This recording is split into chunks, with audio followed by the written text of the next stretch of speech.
بھی شرم آئے گی اور کہیں گے کہ اللہ کے خلیل علیہ السلام کے پاس جاؤ۔ لوگ ان کی خدمت میں حاضر ہوں گے، لیکن وہ بھی یہی کہیں گے کہ میں اس قابل نہیں، موسیٰ علیہ السلام کے پاس جاؤ۔ ان سے اللہ تعالیٰ نے کلام فرمایا تھا اور تورات دی تھی۔ لوگ ان کے پاس آئیں گے، لیکن وہ بھی عذر کر دیں گے کہ مجھ میں اس کی جرت نہیں۔ ان کو بغیر کسی حق کے ایک شخص کو قتل کرنا یاد آ جائے گا اور اپنے رب کے حضور میں جاتے ہوئے شرم دامنگیر ہوگی۔ کہیں گے تم عیسیٰ علیہ السلام کے پاس جاؤ، وہ اللہ کے بندے اور اس کے رسول، اس کا کلمہ اور اس کی روح ہے۔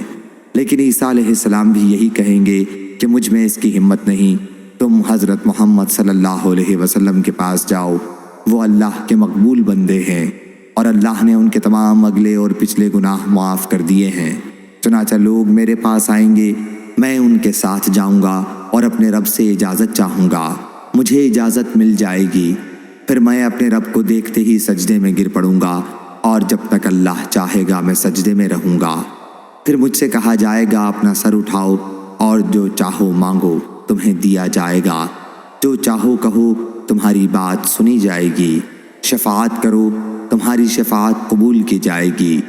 میں اپنا سر اٹھاؤں گا اور اللہ کی وہ حمد بیان کروں گا جو مجھے اس کی طرف سے سکھائی گئی ہوگی۔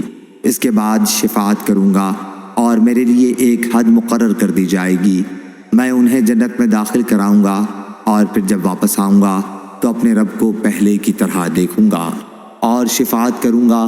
اس مرتبہ پھر میرے لیے حد مقرر کر دی جائے گی جنہیں میں جنت میں داخل کراؤں گا۔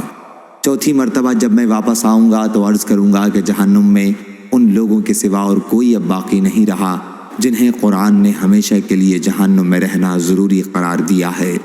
ابو عبداللہ حضرت امام بخاری نے کہا کہ قرآن کی روح سے دوزخ میں قید رہنے سے مراد وہ لوگ ہیں جن کے لیے خالدین فیہا کہا گیا ہے کہ وہ ہمیشہ دوزخ میں رہیں گے، جن کے لیے خالدین فیہا کہا گیا ہے کہ وہ ہمیشہ دوزخ میں رہیں گے۔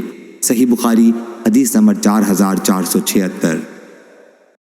عبداللہ بن مسعود رضی اللہ عنہ نے بیان کیا کہ میں نے نبی کریم صلی اللہ علیہ وسلم سے پوچھا، اللہ کے نزدیک کون سا گناہ سب سے بڑا ہے؟